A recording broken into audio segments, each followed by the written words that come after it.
Casca Grossa está hoje em Freeport, nas Bahamas. Nós vamos fazer um shark diving para provar que o tubarão não é assim, aquela coisa de outro mundo.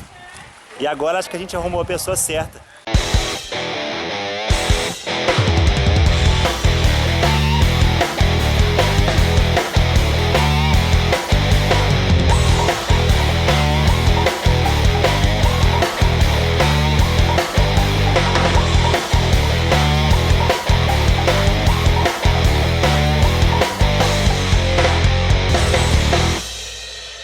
Tubarões, monstros assassinos ou um predador injustiçado, mal compreendido e ameaçado de extinção?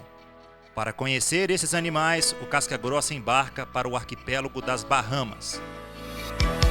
There's a time for us to let go.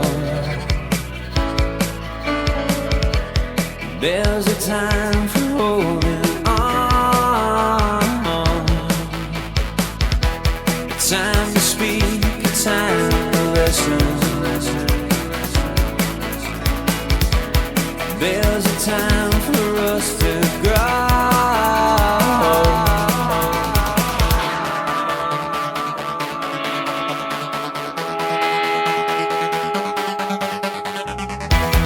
There's a time for laying low down.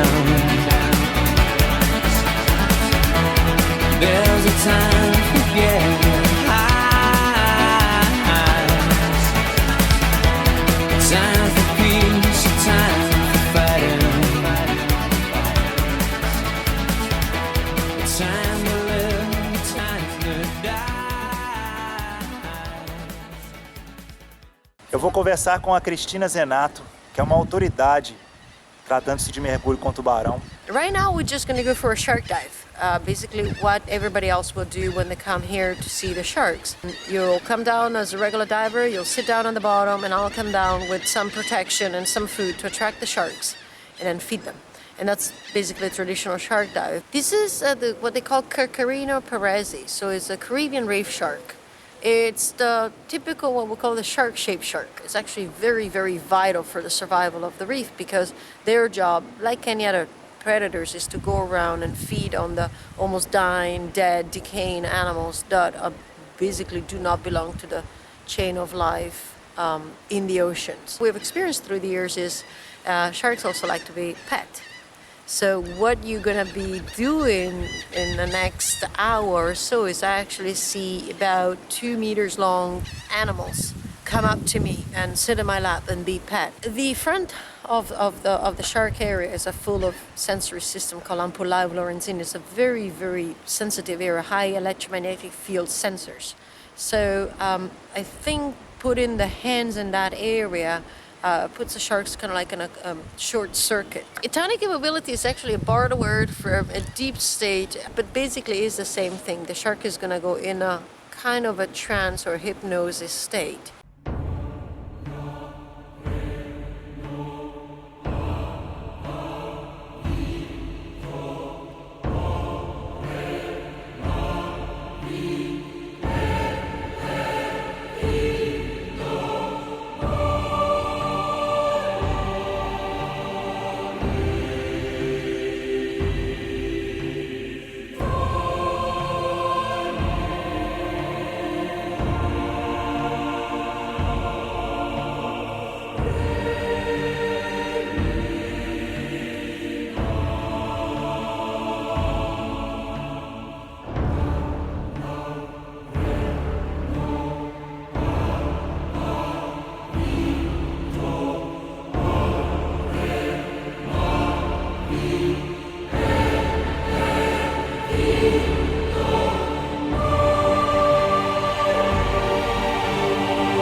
I think the impact that I do on humans through the shark feed and the shark interaction, it's enormous in a positive way.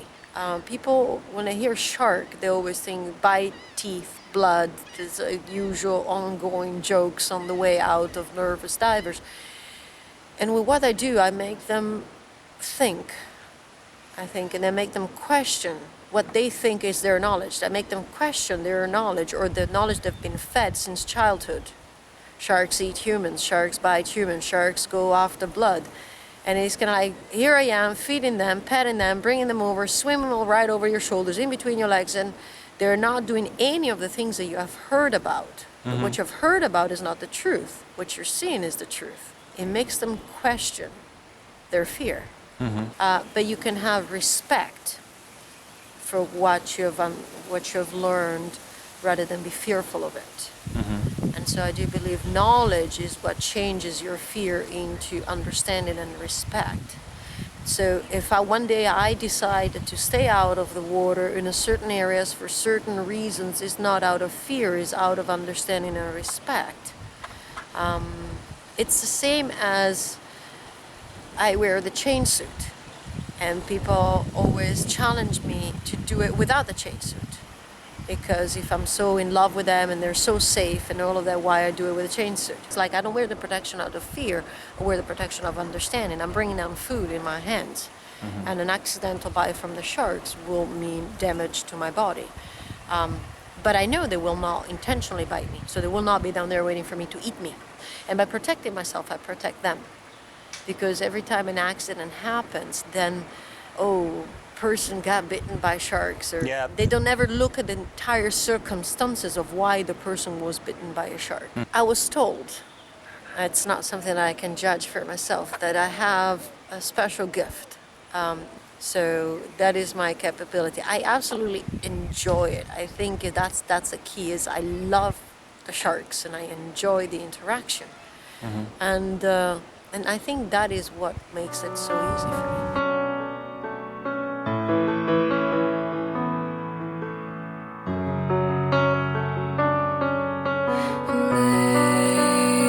Playground, school bell rings again.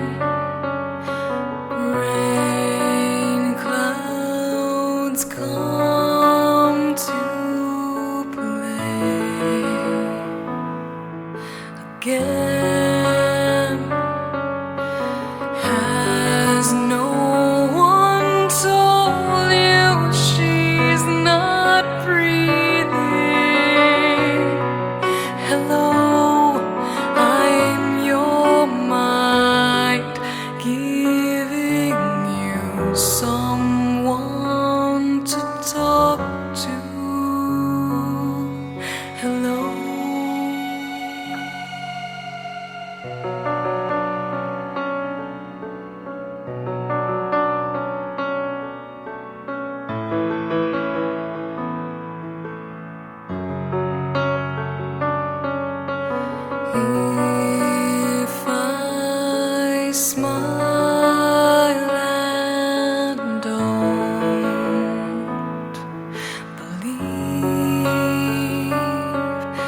Personally, I started petting the sharks in 1994 when I started doing my shark feeder trainer with Ben Rose.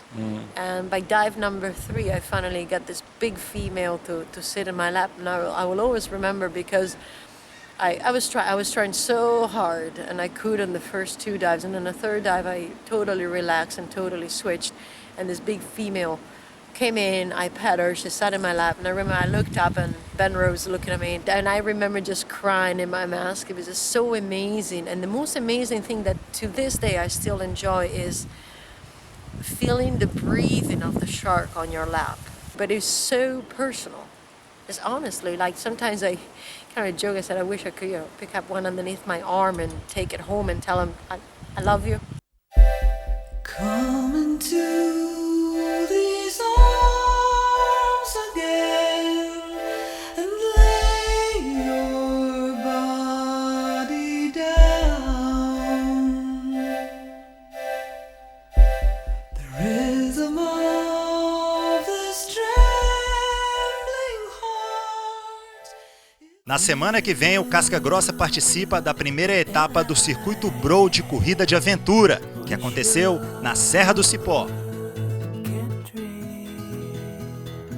Um evento multiesportivo envolvendo trekking, mountain bike, canoagem, técnicas verticais e muita orientação.